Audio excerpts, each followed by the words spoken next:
Hello all, welcome back to the video series of Real Analysis on Ganitha Shastram. In this video lecture, we are going to learn about limit point of a sequence. This limit point of a sequence is also called as cluster point or point of condensation of a sequence. Definition: a number psi is said to be a limit point of a sequence Sn if given any neighborhood of psi, Sn belongs to the same neighborhood for an infinite number of values of n. More clearly speaking, psi is a limit point of a sequence Sn if and only if given any positive number epsilon, Sn belongs to the open interval psi minus epsilon and psi plus epsilon for an infinite number of values of n. If psi is not a limit point of a sequence Sn, there exists epsilon greater than 0 such that Sn belongs to the open interval psi minus epsilon, psi plus epsilon for at most finite number of values of n. More clearly, psi is a limit point of a sequence, then for any neighborhood of psi, there exists infinite number of terms of the sequence in that same neighborhood, whatever small or whatever large be the neighborhood of psi. Graphical representation of the limit point of a sequence is as shown.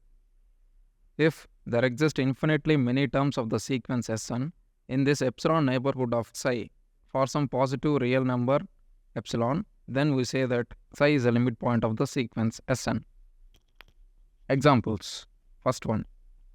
Consider the sequence Sn is defined as -1, 1, -1, 1 and so on, -1 to the power of n and so on. Here, any neighborhood of -1 will contain all the odd terms, since each odd term is equals to -1 of the sequence Sn. So, -1 is a limit point of the sequence Sn. And every neighborhood of 1 will contain all the even terms, since each even term is 1 of the sequence Sn. So, 1 is also a limit point of the sequence Sn. The graphical representation of this sequence is as shown. Second example. Consider the sequence 1 by n defined as 1, 1 by 2, 1 by 3 and so on, 1 by n and so on. For epsilon greater than 0, there exists m belongs to the set of natural numbers such that 1 by m is less than epsilon. We have to choose this value m.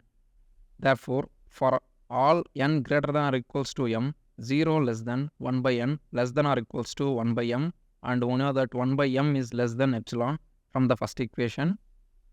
So, and this can be written as minus epsilon less than 0 less than 1 by n less than epsilon for all n greater than or equals to m, which implies 1 by n belongs to the open interval minus epsilon to epsilon for all n greater than or equals to m, which implies 1 by n belongs to the open interval 0 minus epsilon and 0 plus epsilon for all n greater than or equals to m, which implies every neighborhood of 0 contains infinitely many terms of the sequence 1 by n. So, 0 is a limit point of the sequence 1 by n. And the graphical representation of this example is as shown.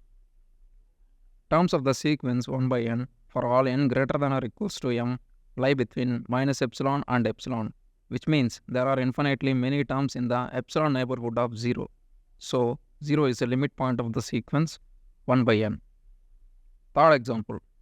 Consider the sequence n defined as 1, 2, 3, 4 and so on, n and so on. Let p be any real number, then the neighborhood open interval p minus 1 by 4 to p plus 1 by 4 of p will contain at most one term of the sequence n. Hence, p is not a limit point of the sequence n. Since p is any real number, it follows that sequence n has no limit point. And the graphical representation of this sequence is as shown. From the graphical representation, we came to know that this neighborhood of p contains at most one term of the sequence n. So, p is not a limit point of the sequence n. Since p is any real number, so the sequence n has no limit points.